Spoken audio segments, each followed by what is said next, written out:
মার্কিন হামলার শিকার হলে তেল আবিবের হৃৎপিণ্ডে আঘাত করবে ইরান। যুক্তরাষ্ট্রকে এমন জবাব দেবে যা আগে কখনো হয়নি, এমন হুমকি দিয়েছেন ইরানের সর্বোচ্চ নেতা আয়াতুল্লাহ আলী খামেনির উপদেষ্টা আলী শামখানি। রণপ্রস্তুতির কথা জানিয়েছেন তেহরানের অন্যান্য শীর্ষ নেতারাও। পাল্টা হুঁশিয়ারি অব্যাহত রেখেছেন মার্কিন প্রেসিডেন্ট ডোনাল্ড ট্রাম্পও। জানান, ইরানের সামনে কেবল দুটি পথ খোলা রয়েছে, পরমাণু চুক্তি অথবা ভয়াবহ হামলা। RFL gas stove hassle free auto ignition নিশ্চিত করে ঝামেলাহীন রান্না। আরএফএল গ্যাস স্টোভ, নিরাপদ ও ঝামেলাহীন। মার্কিন নৌবহরের ইরানমুখী যাত্রা ঘিরে উত্তেজনা যখন তুঙ্গে, তখন পাল্টাপাল্টি হুমকি ধামকিতে জ্বলন্ত আগুনে ঘি ঢালছে দুপক্ষই।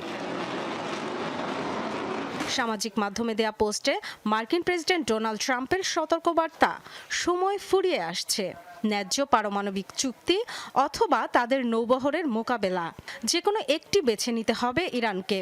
দেশটিতে পরবর্তী মার্কিন হামলা হবে সবচেয়ে ভয়াবহ, ক্ষিপ্রতম ও বিধ্বংসী মিশন পরিচালনায় প্রস্তুত বহর এমন হুমকিও দেন। ইরানের প্রতি হুঁশিয়ারি বার্তা দিয়েছেন ইসরায়েলি প্রধানমন্ত্রী বেনিয়ামিন নেতানিয়াহুও। ইরানকে ব্যাপক ক্ষয়ক্ষতির শিকার হতে হয়েছে। তাদের সন্ত্রাসী প্রক্সি গ্রুপকে বিপর্যস্ত করেছি। তারা আবার সংগঠিত হওয়ার চেষ্টা করছে, কিন্তু তা হতে দেব না। তারা যদি ইসরায়েলে হামলার মতো আত্মঘাতী ভুল করে, তবে এমন শক্তিমত্তা দিয়ে প্রতিহত করব যা তারা কখনো দেখেনি। তবে যুক্তরাষ্ট্র আর ইসরায়েলের হুমকি প্রত্যাখ্যান করেছে ইরান।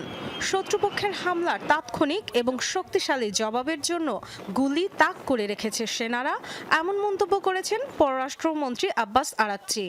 জানিয়েছেন, হুমকির মুখে কোনো আলোচনা নয়।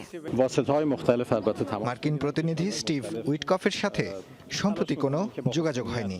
অনেক দেশ মধ্যস্থতার চেষ্টা করছে, আমরাও তাদের সাথে যোগাযোগ করছি, কিন্তু কোনো সিদ্ধান্ত হয়নি এবং আমাদের তরফ থেকে আলোচনার কোনো অনুরোধও জানানো হয়নি।